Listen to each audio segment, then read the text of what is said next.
আজকে আমরা রাজশাহীর মধ্যে কিছু দর্শনীয় স্থান দেখব। প্রথমে আমরা গিয়েছিলাম পুঠিয়া রাজবাড়ি বা পাঁচ আনি জমিদার বাড়ি। এটি মহারানী হেমন্তী কুমারী দেবীর বাসভবন। বাংলার প্রত্নতাত্ত্বিক ঐতিহ্যের মধ্যে রাজশাহীর পুঠিয়া রাজবাড়ি অন্যতম।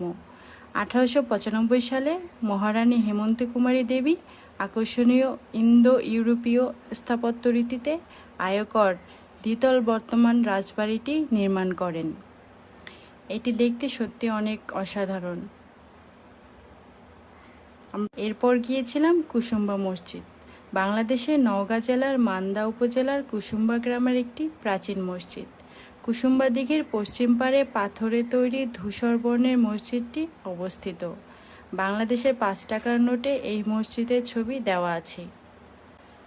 এরপর গিয়েছিলাম ছোট সোনা মসজিদ, বাংলাদেশের অন্যতম প্রাচীন মসজিদ। প্রাচীন বাংলার রাজধানী গৌরনগরীর উপকণ্ঠে পিরোজপুর গ্রামে এই স্থানটি নির্মিত, যা বর্তমানে বাংলাদেশের রাজশাহী বিভাগের চাঁপাইনবাবগঞ্জ জেলার শিবগঞ্জ থানার অধীনে পড়েছে।